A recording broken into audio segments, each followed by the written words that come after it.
Have you ever tried to rest and your body immediately starts to fidget?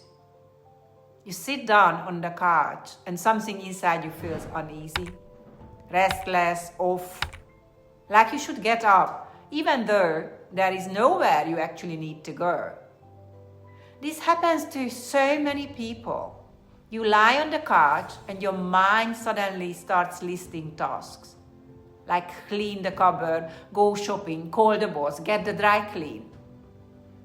You finally have a slow morning and instead of enjoying it, your stomach tightens.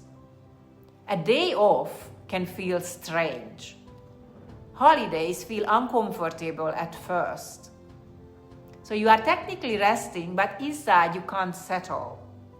And not because you are an overachiever, because this feeling has a history. Most guilt around rest doesn't start in adulthood. It starts much earlier.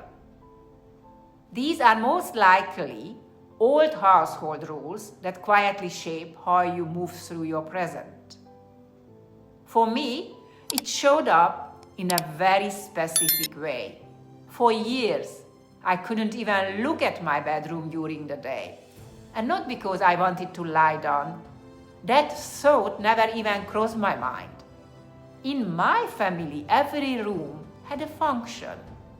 Bedrooms were for sleeping at night, or for when you were genuinely ill. They weren't daytime spaces, so they weren't places you passed through. You didn't go in there unless it was the right time. So just walking past the doorway created this immediate uncomfortable feeling in my body.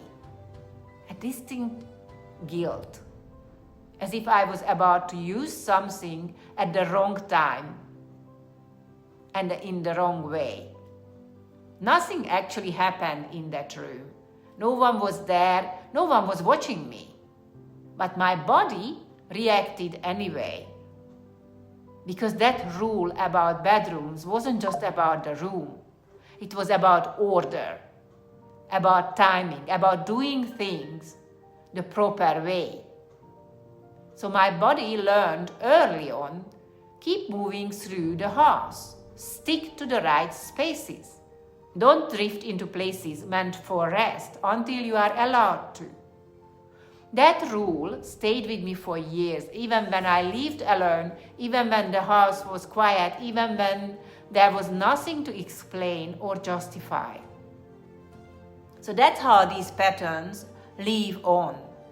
They don't feel like thoughts, they feel like instincts.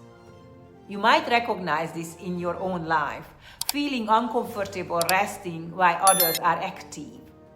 Only relaxing when everything is finished, which somehow never happens.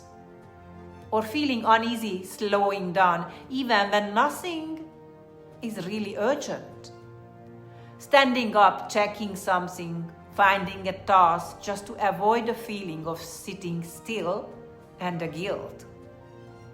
That's not random. That's your body following rules. It learned long ago about where you are allowed to be and when. And here is the hopeful part. Anything learned that way can also soften that way. Not by forcing yourself to rest, not by pushing through guilt, but by allowing tiny pauses that feel manageable. You finish a task and sit for a half a minute without reaching for your phone. You take one slow breath until your shoulders drop slightly. You walk a bit slower down the hallway and notice your feet on the floor. You pause in a doorway, not to enter the room, just to stand there for a moment and notice that nothing bad happens.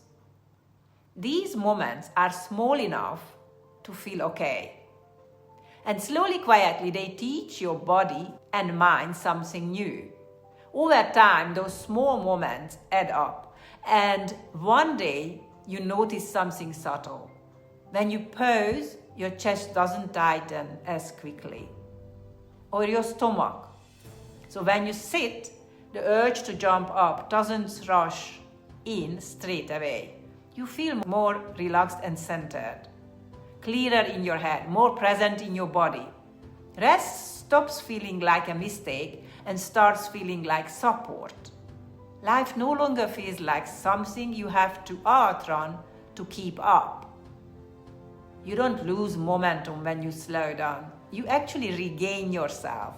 And this change doesn't arrive dramatically. It doesn't announce itself. It arrives quietly. Through these tiny breaks, small pauses, moments of permission, one gentle moment at a time. That's how rest becomes possible again.